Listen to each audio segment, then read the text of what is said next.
ఓం నమో వెంకటేశాయ. అందరికీ నమస్కారం అండి. Welcome back to my channel Tirumala talks. నేను మీ లక్ష్మీ పూజిత. తిరుమల యొక్క డైలీ అప్డేట్స్కి స్వాగతం అండి. తిరుమల దర్శనానికి సంబంధించిన లేటెస్ట్ అప్డేట్స్ కోసం మన ఛానల్ యొక్క టెలిగ్రామ్ గ్రూప్లో మరియు వాట్సాప్ ఛానల్లో జాయిన్ అవ్వగలరు. వాటి యొక్క లింక్ అనేది ఈ వీడియో కింద డిస్క్రిప్షన్లో మరియు కామెంట్ సెక్షన్లో ఇవ్వటం జరిగింది. ఈ వీడియోలో ఈరోజు తిరుమల దర్శనం యొక్క వివరాలను గురించి, అలాగే రథసప్తమి రోజు దర్శనం యొక్క వివరాలను తెలియజేయమని చాలామంది భక్తులు అడుగుతున్నారు.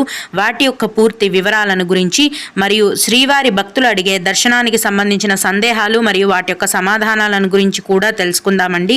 కనుక వీడియోని చివరి వరకు చూడండి.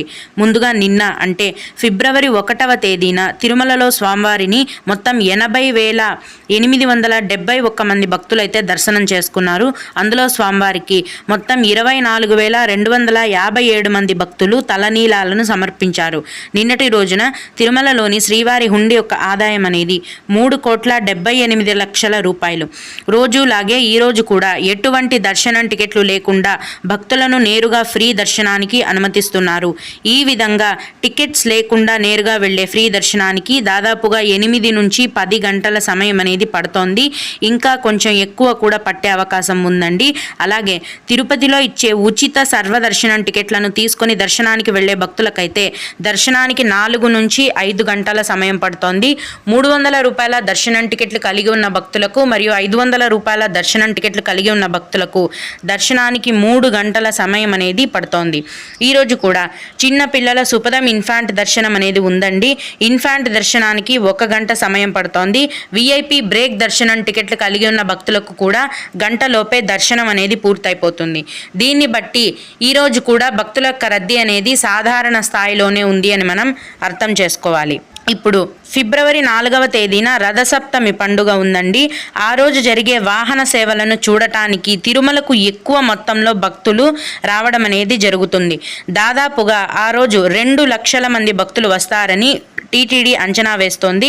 దీనికోసం ఫిబ్రవరి 3, 4, 5 తేదీలు అంటే ఈ 3 రోజుల పాటు తిరుపతిలో ఇచ్చే ఉచిత సర్వదర్శనం టికెట్లను టీటీడీ వారు రద్దు చేశారు. ఈ 3 రోజులు కూడా దర్శనానికి వచ్చే భక్తులను ఎటువంటి దర్శనం టికెట్లు లేకుండా డైరెక్ట్గా Vaikuntham queue complex queue line నుంచి దర్శనానికి అనుమతిస్తామని టీటీడీ వారు తెలియజేశారు. అంటే సర్వదర్శనం టికెట్స్ ఇవ్వరు కాబట్టి తిరుమలకు వచ్చే భక్తులను డైరెక్ట్గా టికెట్స్ లేకుండా నేరుగా వెళ్లే ఫ్రీ దర్శనానికి టీటీడీ వారు అనుమతిస్తారు. అలాగే పలు రకాలైన ఆర్జిత సేవలను కూడా భక్తులు లేకుండా ఏకాంతంగా నిర్వహించాలని టీటీడీ వారు నిర్ణయించారు. ఈ రథసప్తమి రోజున వాహన సేవలకు ఇబ్బందులు లేకుండా ఏర్పాట్లు కూడా చేస్తున్నామని టీటీడీ వారు తెలియజేశారు. అలాగే మాడ వీధులలో వాహన సేవలు చూడటానికి వచ్చిన భక్తులకు కూడా ఎటువంటి ఇబ్బంది కలగకుండా ప్రత్యేకంగా షెడ్లను కూడా టీటీడీ వారు ఏర్పాటు చేశారండి. రథసప్తమికి భారీగా తరలి వచ్చే భక్తులను దృష్టిలో ఉంచుకొని 8 లక్షల లడ్డూలను అందుబాటులో ఉంచామని టీటీడీ వారు తెలియజేశారు.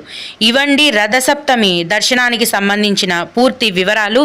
ఇక కొందరు శ్రీవారి భక్తులు అడిగే ముఖ్యమైన దర్శనానికి సంబంధించిన సందేహాలు మరియు వాటి యొక్క సమాధానాలను గురించి తెలుసుకుందాము. ఇవి అడిగిన వారికే కాకుండా దర్శనానికి వెళ్లే ప్రతి ఒక్కరికి కూడా ఉపయోగపడతాయండి. ఒక భక్తుడు ఫిబ్రవరి 5వ తేదీన మేము వస్తున్నామండి, ఆ రోజు ఫ్రీ దర్శనం ఉంటుందా అని అడిగారు. అవునండి, ఫిబ్రవరి 3, 4 మరియు 5 తేదీలలో టికెట్స్ లేకుండా నేరుగా వెళ్లే ఫ్రీ దర్శనం అనేది అందుబాటులో ఉంటుంది. తిరుపతిలో సర్వదర్శనం టికెట్లు ఇవ్వరు, కానీ డైరెక్ట్గా మీరు టికెట్స్ లేకుండా ఫ్రీ దర్శనానికి వెళ్ళొచ్చు. అలాగే మేడం 300 రూపాయల స్పెషల్ దర్శనంకి డైరెక్ట్గా తిరుమలలో తీసుకునే ఆప్షన్ ఉందా, ఆన్లైన్లో కాకుండా అని అడిగారు. 300 రూపాయల స్పెషల్ ఎంట్రీ దర్శనం టికెట్లు అనేవి కేవలం ఆన్లైన్లో టీటీడీ అఫీషియల్ వెబ్సైట్లో మాత్రమే ప్రతి నెల చివరి వారంలో విడుదల చేస్తారండి. ఈ టికెట్లను ఇంకా తిరుమలలో కానీ తిరుపతిలో కానీ ఇంకెక్కడా కూడా ఇవ్వరు. ఆన్లైన్లో కూడా 300 రూపాయల దర్శనం టికెట్లు అనేవి ప్రస్తుతం 2025 ఏప్రిల్ నెల వరకు విడుదల చేసేశారు. అన్నీ కూడా ఫుల్ అయిపోయాయి. తదుపరి మే నెలకి సంబంధించిన 300 రూపాయల స్పెషల్ ఎంట్రీ దర్శనం టికెట్లను ఈ ఫిబ్రవరి నెల చివరి వారంలో ఆన్లైన్లో విడుదల చేస్తారు. అలాగే ఇంకొకరు ఒక పర్సన్కి ఎన్ని టోకెన్స్ ఇస్తారు? లేడీస్ ఓల్డ్ ఏజ్ పర్సన్స్ ఉన్నారు, వాళ్ళు కూడా లైన్లోనే ఉండి తీసుకోవాలా లేదా ఫ్యామిలీ మెంబర్స్కి ఇస్తారా అని అడిగారు. సర్వదర్శనం టికెట్స్ అనేవి ఎవరి టికెట్ వారికి మాత్రమే ఇస్తారండి. ఎంతమందికి అయితే దర్శనం టికెట్లు కావాలో వారందరూ కూడా క్యూ లైన్లో నిల్చొని ఎవరి దర్శనం టికెట్ వారే తీసుకోవాల్సి ఉంటుంది. ఒకవేళ ఓల్డ్ ఏజ్ లేడీస్ ఉన్నట్లయితే వారికి ముందే మీరు ఆన్లైన్లో సీనియర్ సిటిజన్ దర్శనం టికెట్స్ బుక్ చేయాల్సి ఉంటుంది. 65 ఏళ్ళు లేదా 65 ఏళ్ల పైబడిన వయస్సు ఉన్న వారైతే కనుక ఆన్లైన్లో వారికి సపరేట్ సీనియర్ సిటిజన్ దర్శనం టికెట్లను విడుదల చేస్తారండి. వాటిని బుక్ చేసి మీరు వాళ్ళని సీనియర్ సిటిజన్ దర్శనానికి పంపించవచ్చు. ఓం నమో వెంకటేశాయ. మీకు కూడా ఈ విధంగా ఏవైనా సందేహాలు ఉన్నట్లయితే ఈ వీడియో కింద కామెంట్ సెక్షన్లో తెలియజేయగలరు. నేను వాటికి ఖచ్చితంగా రిప్లై ఇవ్వడానికైతే ప్రయత్నిస్తాను. ఇవి ఇవాల్టి తిరుమల అప్డేట్స్. ఇలాంటి మరిన్ని వీడియోల కోసం నా ఛానల్ని సబ్స్క్రైబ్ చేసుకోండి. ఈ వీడియోని లైక్ చేసి షేర్ చేయగలరు.